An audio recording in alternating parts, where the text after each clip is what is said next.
When you first met him, he was at the. You were like you had something in common. You were both single fathers with custody of the kids. Yeah, well, like I said, if we go back to the original part of it, about 4 years ago, I had a friend, that I did some tattoo work on, and he actually brought Ronald to me to get his back tattooed. I'm the one that did the Haleigh on the back of his back 4 years ago. Huh. And then after that day, it was like, okay, here's my buddy, can I do a tattoo? Never seen him again. Then this year, at the beginning of the year, it's, coincidentally, he was taking his daughter to the bus stop, same bus stop by him, and we were like, oh, wow, he's like, oh, you don't remember me? I was like, no, he showed me a tattoo. I was like, oh, yeah, now I do. So, that's kind of where it started, but as far as, the beginning of the year and all that, yeah. Tattooing's your hobby, so... Well, it was just a hobby, and I did a couple, jobs out here, and he just happened to be friends of a guy I tattooed a few pieces on, and it kind of went from that, but it was just like maybe a 2-hour process, and I didn't see him for probably about 4 years. And then, I didn't even remember his name, didn't remember him, at the bus stop at the first day, he was just another person there until he was like, hey, you remember me? You're Jerry. I'm like, oh, yeah. He's like, you remember me? I'm like, no. He says, you did my tattoo, you did my wife's tattoo, you did my grandparents. I'm like, I didn't even remember, it's so long ago. And, it just seemed from there, when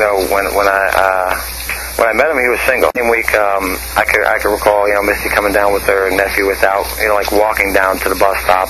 And I could recall Ronald telling me, hey, man, she's really nice. And I looked at him, I was like, are you crazy? I said, she can't be no more than 14, 15 years old. And I made the comment to him, 15 will get you 20, as a joking thing, but, serious.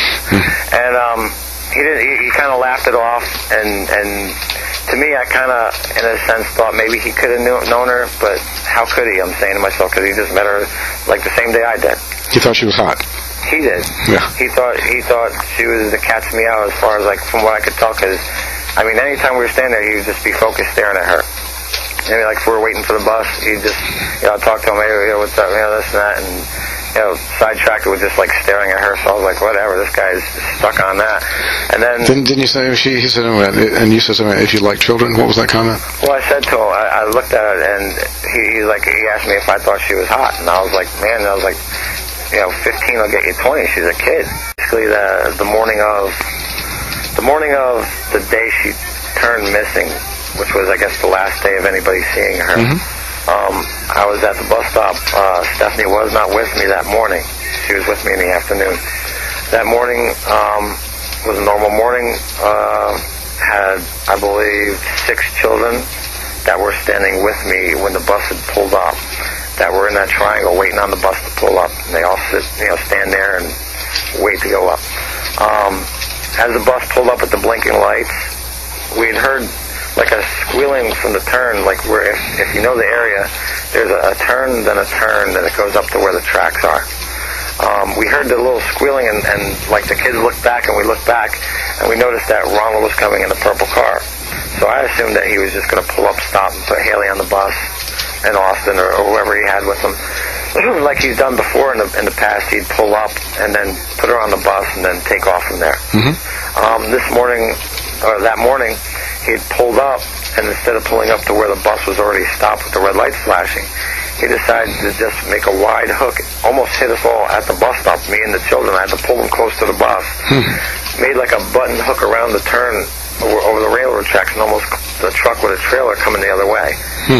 And everybody just looked at each other like, oh my God, what an asshole, what just happened here? I was like, and that same day, my daughter, all day long after school, she was just like, Dad, you remember when you almost hit us? You remember when the guy almost hit us? I'm like, yeah, I remember. But it was just like really something that you could not forget. Enough that my 11-year-old kept talking about. Was he speeding? Well, see what it was is for that area, yeah, he ran the stop sign. I mean, he'd come around the turn. I wish I could show you, right? I mean, I could describe it to you perfectly and show you. He'd come around the turn, and then where they had Haleigh's big memorial there at the bus stop, he'd come up the hill to go out onto Buffalo Bluff to leave, to go towards 17.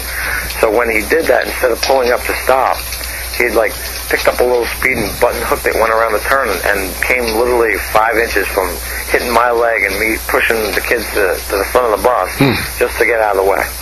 I mean, it was as reckless as it could be. I saw Ronald's face, but the windows were tinted really dark on that car. And like I said, I could not say for sure if Haleigh was in that car or not. But I know I saw Ronald, and he looked like he saw a ghost when he almost hit us all. And then he just beelined it out of there. So he looked right at you? Oh, yeah. Looked right at us. Looked right into my eyes and made the hook and just kept going, almost clipped the truck, and everybody was like, oh my God. I looked over at Mr. Hutchinson, one of the other members, fathers over there, and the bus driver looked down, and she was, we looked at each other like, what an asshole. I cannot believe this guy almost ran down all these kids and everything, just took off, didn't stop, didn't say boo, just took off.